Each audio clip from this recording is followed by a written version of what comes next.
As mentioned in previous reviews, Aliens of London and World War III were the first episodes of Doctor Who I ever watched. A big-ass spaceship flying into Big Ben, aliens dressed up in human suits, excitement, action and fun. Shit that 8-year-old boys tend to get drawn into at that age. Because of this slight bias, I have never truly looked at this 90-minute Doctor Who story critically until now.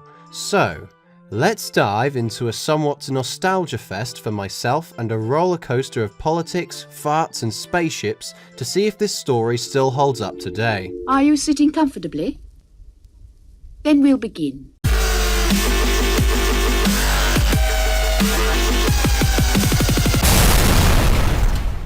The dramatic atmosphere that is set up transforms in the opening of this episode, demonstrated fantastically also through Murray Gold's music. We have a nice little exchange of casual British sarcasm between our two protagonists upon arrival back in London before one goes to see their mum and the other eyes a piece of paper stuck to the wall. What's absolutely fantastic is that we have this tranquil piece of soft piano playing, demonstrating how relaxing it is to be home after 3 rather death-defying adventures in space and time. The atmosphere then completely changes here. The excellent editing and music completely alters the atmosphere to something dramatic and almost horrific, disrupting the calm and building up to something climatic. It starts to become apparent that Rose has been missing for a whole year, creating the first plot point of the episode, the separation from domestic life. Jackie begins ranting on about Rose's disappearance in a well-delivered but EastEnders-like fashion, moving her character past the first dimension. Before we had characters like Sheldon Cooper and Benedict Cumberbatch as Sherlock Holmes, gaining world fame for not understanding social conventions, it's very interesting watching the Doctor stand there smiling about the whole situation. I'm glad this wasn't made entirely apparent when it comes to his dialogue, considering if he was smiling the entire time, he'd stick out like a sore thumb. The police officer proves himself absolutely useless when he doesn't do anything before or after the Doctor gets slapped round the face by Jackie. Is this not considered domestic violence, young man? To be fair, it is pretty justified. A slap is tame compared to what she could have done. The Doctor and Rose have a rather humorous chat on a rooftop, and Rose says the most ironic line of the episode. Aliens and spaceships and things, I'm the only person on planet Earth who knows they exist. What the fuck? I guess this was everybody's reaction to this spaceship flying overhead, because this sequence is fucking awesome. From the POV shots and the thrilling music, oh, and the CGI, man. Holy fucking shit! I think Davies really had some balls to have this kind of thing written into the episode, considering the Twin Towers incident had happened just a few years beforehand. Despite this factor though, I don't think the show fell into any problems regarding that aspect, but it certainly has some effects on the events of World War III. Come to think of it actually, it's very strange that none of the anti-terrorist security installations after that event were able to shoot the ship down, but at the same time we are aware the aliens had infiltrated London long before these events took place. Just to top this entire spectacle off, however, the excitable child inside both myself and Eccleston comes out and laughs with joy. This is further emphasized through his lack of knowledge of what is going on, which to me is excellent too. A mystery to solve, a discovery into the unknown. Not a better way to hook an audience into the episode. Once again, the lack of recognizing social conventions comes out of Eccleston's reaction when Rose suggests watching the events on TV. Why on earth the BBC has this weird dramatic music playing every now and then within its report, however, I have no idea. Big Ben destroyed as a UFO crash lands in central London. Police reinforcements are drafted. Albion Hospital. We still don't know whether it's alive or dead. Whitehall is denying everything. The hilarious domestic EastEnders parodies continue as the Doctor tries to listen to the news. Out of nowhere and for no apparent reason, there are loads of people suddenly in Jackie's flat. Who's this? That? And that old guy! I'm serious, who are all these people? We then have a really poor dub of a child laughing, and I really have to commend the cinematography of this televisual section. There's loads of really shoddy amateur shots mixed with very reporter-like shots, adding to the crazy action happening in the centre of London. Tosh from Torchwood then shows young Royce from Game of Thrones, the little piglet under the blanket, and I really appreciate this government conspiracy theme that's going on here. It works really well in the plot's favour, considering we, like the Doctor, know absolutely nothing about what is going on, and we want to know more. The realism or mocking of realism comes out when the politics of the episode come into play. We first see Andrew Marr himself commenting on Joseph Green's lack of importance given the current situation, followed by Green farting within Downing Street.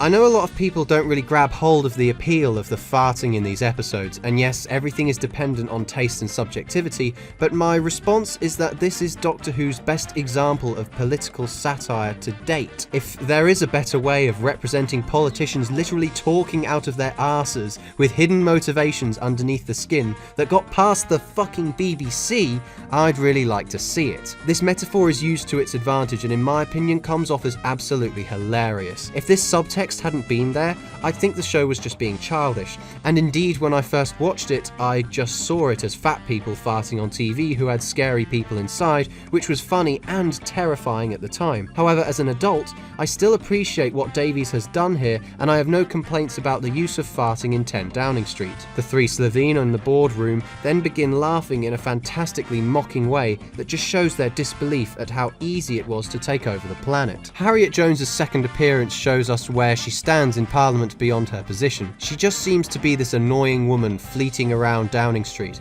trying to grab anybody's attention to save her poor mother in the hospital. I would probably guess that most people just ignore her until this point when Green bluntly tells her to get some perspective. This little segment plays out really well, probably down to the performances, particularly this guy who realises he's too late to intervene with the conversation right here, but the way that all the Slitheen characters just give her an evil stare as they walk past is just perfect. Even her reaction seems to indicate that this may not be the first time somebody has properly told her that nobody's interested in the needs of the few in Parliament. Her determination doesn't stop her, however, and she checks out the emergency protocols. The tension starts building as the piglet escapes from the morgue, with the music and dark ambient lighting drawing Tosh to investigate the thudding. I love how the only bright light source here is on her desk. The rest is a very deep blue, showing her only safe space is in her papers and research, perhaps indicating this kind of work just doesn't suit her character. Upon hearing her screaming, I love how the army or whatever they are just blindly follow the Doctor's orders, showing their extreme obedience to anything that's yelled at them. The peaks and troughs of tension are demonstrated really well in this scene. We go from silent low tension when Tosh is working and the Doctor finds the soldiers,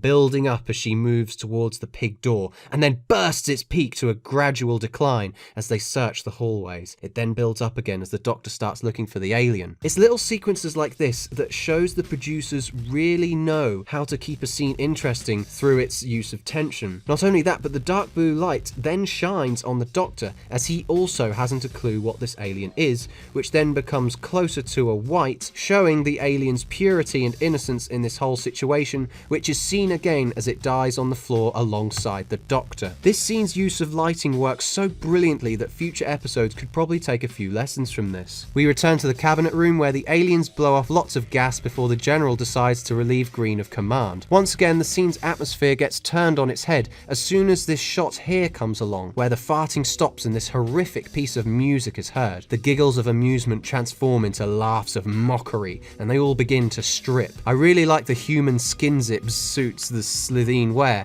It's a very creative concept. The scene once again holds back on showing us the gory details, and normally I'd accuse the show of not having enough budget or just shying away from information, but at the same time it works to the plot's advantage as we don't truly see the transformation until the very end of the episode. It's mainly the gruesome squelching sounds mixed with electricity sound effects that make this scene work so well. The Doctor and Tosh discuss how the pig wasn't the alien in question, and somehow he teleports away from her to get into his TARDIS. I say this because I don't know why they made him just disappear like that. It doesn't add anything and doesn't make any sense. This flaw is is hard and the walls make the room echo. You can hear it when she walks, so why did we not hear him walking? Upon hearing that the Doctor has left in his box, we have a rather comedic segment of the boyfriend and mother coming outside. Mickey's comments are just hilarious. Jackie's reaction is priceless. These are all decent characters that are brilliantly executed by their performers, who bounce off each other really well too. After seeing the TARDIS for the first time, Jackie runs off and Rose comes after her,